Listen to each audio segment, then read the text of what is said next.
Bismillahirrahmanirrahim. Minister for Federal Education and Professional Training and Pro-Chancellor of Allama Iqbal Open University, Janab Madad Ali Sindhi Sahab,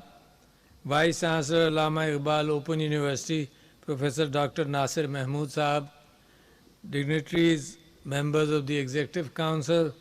faculty and staff of the university, parents, respected guests and dear graduates, Assalamu alaikum. میرے لیے بڑی فخر کی بات ہے، باعث آپ لوگوں نے عزت دی کہ میں یہاں آ کر آپ سے گفتگو کر سکوں، اور اس وجہ سے زیادہ مجھے یہ شوق ہوتا ہے کہ کیونکہ آپ کے ہاتھ میں ہے میرے ملک کی تقدیر، آپ نے اس ملک کو بنانا ہے، اور سب سے بہتر ہتھیار جو یہ ملک آپ کو دے سکتا ہے وہ ہے علم کا ہتھیار،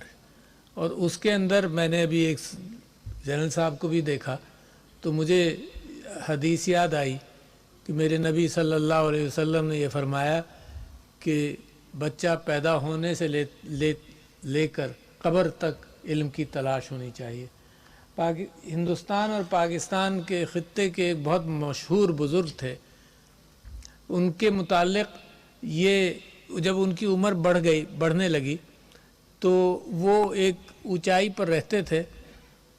تو جب بیمار رہنے لگے تو ایک دن رات کو ان کا دیا اور شمع اور لالٹین جلتی رہی، تو لوگوں کو خیال ہوا کہ کہیں یہ جلا کر ان کی یہ رحلت تو نہیں کر گئے، تو لوگوں نے کہا کہ جا کر بھائی دیکھو تو صحیح۔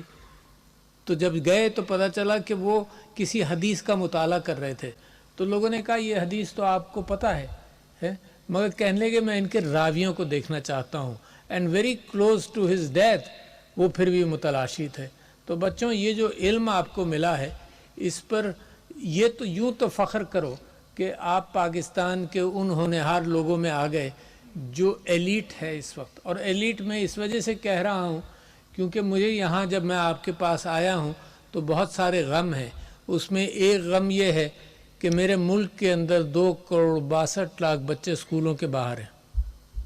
اور ان میں آپ ایلیٹ ہیں کہ آپ اسکول سے بھی آپ نے تعلیم حاصل کر لی اور آپ کے ہاتھ میں ملک نے علم دے دیا۔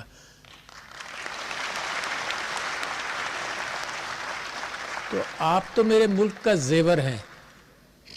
اور یہ جو میں آپ کو صرف ایک اندازہ بتا دوں، یہ فگر آ جانا تو بڑا آسان ہے کہ 2.62 کروڑ بچے اسکولوں کے باہر ہیں۔ اچھا، یہ آپ کی ڈائریکٹ گریجویشن سے اس کا کوئی تعلق نہیں، مگر کیونکہ علم کا معاملہ ہے تو میں آپ کے ساتھ یہ تکلیف شیئر کرنا چاہتا ہوں۔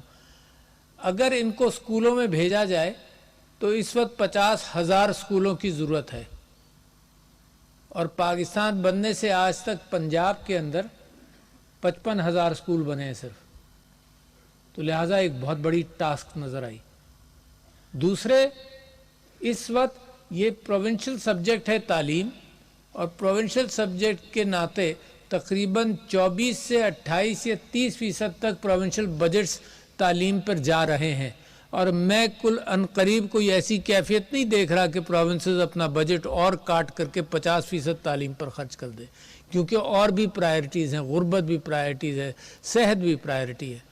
لہٰذا ایک اور کمپلیکیشن کہ اس کو کریں گے کیسے۔ اس کے اندر میں سمجھتا ہوں کہ پچھلے دنوں میں نے ایک ایجوکیشن ڈے تھا، اس کے اندر میں نے گفتگو کی کہ out of the box solutions چاہیے۔ Out of the box solutions میں آپ سے بہتر کوئی ہراول دستہ نہیں ہو سکتا جو اس میں ہماری مدد کرے، مگر گورنمنٹ کو بھی کوئی نہ کوئی پلان بنانا پڑے گا کہ آپ سے مدد لی جا سکے اس سلسلے میں۔ تو میں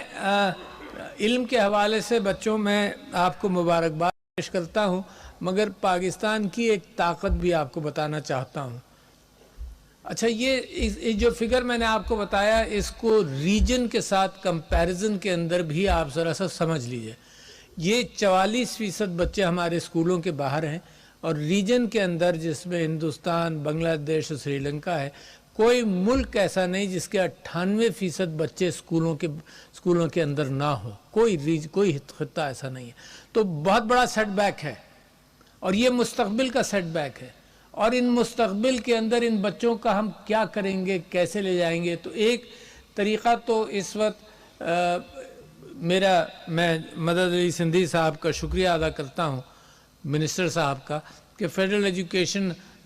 کے ادارے نے ایک ایکسلریٹڈ لرننگ پروگرام بھی طے کیا ہے، اور میری کوشش یہ ہے کہ اسکول بنانا تو بڑا مشکل ہے، مگر پاکستان کے اندر 2.5 لاکھ سے زیادہ یا تقریباً 3 لاکھ مساجد ہیں، ہر گلی کے اندر مسجد ہے، تو کسی طرح سے مسجد کے سٹرکچر کے ساتھ اور آپ لوگوں کے ساتھ مل کر کوئی ایسا کام کیا جائے کہ ان بچوں کو جلدی سے تعلیم دے کر سسٹم میں لایا جائے۔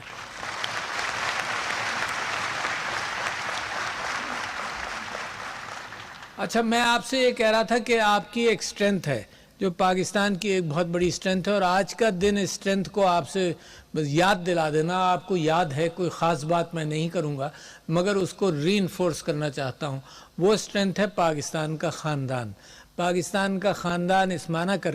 کہ آپ سب کی تعلیم کے اندر آپ کے ماں باپ کا بے انتہا حصہ ہے۔ مسٹ ریکگنائز دیٹ، کبھی مت بھولیے گا۔ اس بات کا امکان ہے کہ جیسے ماں باپ ہمارے بوڑھے ہوتے ہیں تو نگلیکٹ کا شکار ہو سکتے ہیں، دنیا کے اندر نگلیکٹ کا شکار ہیں، اولڈ پیپلز ہومز میں جاتے ہیں۔ اللہ کا فضل میرے ملک پر ہے کہ یہ اقدار ابھی بھی پاکستان میں مضبوط ہیں اور لہٰذا ہم ان کا خیال کرتے ہیں، مگر کہیں نہ کہیں ڈیکے ہو رہا ہے۔ اس لیے پاکستان کو، فیڈرل گورنمنٹ کو یہ ضرورت محسوس ہوئی کہ قانون پاس کیا جائے کہ بچے اپنے ماں باپ کو گھروں سے نہ نکالیں۔ بڑی اہم بات آپ سے کر رہا ہوں۔ اچھا، اس کے علاوہ کہ انہوں نے آپ کی تعلیم کے اندر مالی مدد بھی کی ہوگی، اس کے علاوہ یہ بھی ذہن میں رکھو کہ جس چیز کا ذکر پاکستان میں کم ہے اور دنیا میں تو بالکل ہی ناپید ہو گئی ہے وہ بات، وہ ہے تربیت کا، وہ ہے اخلاقیات کا، وہ ہے دل کی بات۔ ایک ہے علم و عقل اور ایک ہے دل، اور دل کے ساتھ جو وابستگی ہمدردی اور انسانیت کی ہے وہ دنیا میں کم ہو گئی ہے، جس کو حکمت کہتے ہیں۔ علم اور عقل، عقل تو اللہ تعالیٰ نے بچپن سے آپ کی بڑھاتے گئے اللہ سبحانہ تعالیٰ، اور علم نے اس کے اندر ایک ریشنلزم اور منطق کا اضافہ کر دیا علم نے، مگر یہ جو انسانیت ہے، یہ جو محبتیں ہیں، اس کا پچھلے دنوں جب میں کہیں گفتگو کر رہا تھا تو وہاں پہ تھا کہ ایجوکیشن اینڈ پیس، تو میں اس نتیجے پر پہنچا ہوں دنیا کے حالات دیکھتے ہوئے، اس وجہ سے میں سمجھتا ہوں آپ کی ذمہ داری زیادہ ہے، کیونکہ میں اس نتیجے پر پہنچا ہوں کہ دنیا کے اندر علم اور عقل ملا کر ہمدردی اور انسانیت بڑھی نہیں ہے مگر ظلم بڑھا ہے۔ یہ علم بدلے گا، وسائل نہیں بدلتے ملک کو۔ وہ ممالک جہاں علم کے ذریعے صحیح فیصلے کر لیے گئے وہ بدل گئے، اور آپ کے ذہن میں صرف یاد دہانی کر دوں، Singapore, no resources in the ground, no natural resources. Dubai, no oil in Dubai, no ایسا ملک جو کرپشن کا شکار رہا اب امپروو کر رہا ہے، بے انتہا تیل ان کیا ہے، اور وہاں پر ترقی اس معنی کر کے نہیں ہو سکی جو ہونی چاہیے۔ تو لہٰذا دنیا میں گدھ بیٹھے ہوئے ہیں جو ایکسپلائٹ کرنا چاہتے ہیں، اور جو بین الاقوامی ادارے بن گئے ان کا کام صرف یہ ہے کہ فلانے خطے میں، اب تو میں اس نتیجے پر پہنچا ہوں کہ یونائٹڈ نیشنز نے جتنی امیدوں کے ساتھ پاکستان نے بھی اس میں دخول حاصل کیا، وہ ہم نے اپنے کشمیر کا مقدمہ بھی ان کے قدموں میں رکھ دیا کہ یہ کشمیر کا مقدمہ ہے اور ہمیں امید ہے کہ آپ حل کر لیں گے، ورنہ اگر ہم سیز فائر نہیں کرتے تو اگر گلگت بلتستان کے لوگ یہاں موجود ہیں، ہیٹس آف ٹو دیم، جو آزادی کی جنگیں لڑ رہے تھے، hats of two them, Pakistan کے فوجی، ہیٹس آف ٹو دیم، کہ یہ آزاد کرا لیتے، یہ آزاد کرا لیتے۔ ہم نے کہا کہ نہیں، انٹرنیشنلی چلو صحیح فیصلہ ہو جائے گا، اصولوں پر فیصلہ ہو جائے گا، مگر میں اس نتیجے پر پہنچا ہوں اگر 70 سال کی تاریخ دوں کہ صرف ویسٹڈ انٹرسٹ ورک۔ آچے کا مسئلہ حل ہو سکتا ہے، ایتھیوپیا کا مسئلہ حل ہو سکتا ہے، because there is a bias against and pro religions, مگر کشمیر کا نہیں ہوا۔ پہلی مرتبہ یہ کیفیت ہوئی، ہاتھ پر ہاتھ دھرے رہے جب بوسنیا کے اندر قتال ہو رہا تھا، ہاتھ پر ہاتھ دھرے بیٹھے رہے۔ یہ پہلی مرتبہ ہے کہ یوکرین کے اندر جنگ جو ہے وہ یورپ میں ہوئی،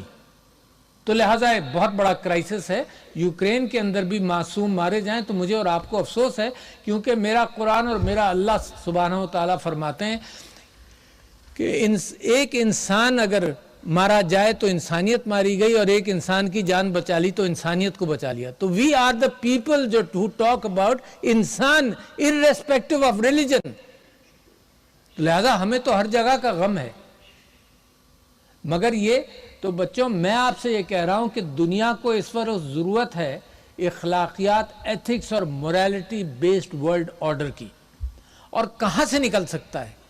یہ بھی میں جب دنیا میں دیکھتا ہوں تو مجھے خیال آتا ہے، میرا اپنا تعصب بھی ہے، میری اپنی محبتیں بھی ہیں، میرا اپنا ملک بھی ہے جس نے سب کچھ مجھ کو دیا، میں اس ملک کا بے انتہا مشکور ہوں ہر اعتبار سے. تو میری خواہش اور امید یہ ہے کہ یہاں سے نکلے گا، اور کون نکالے گا؟ یہ آپ نکالیں گے، nobody else.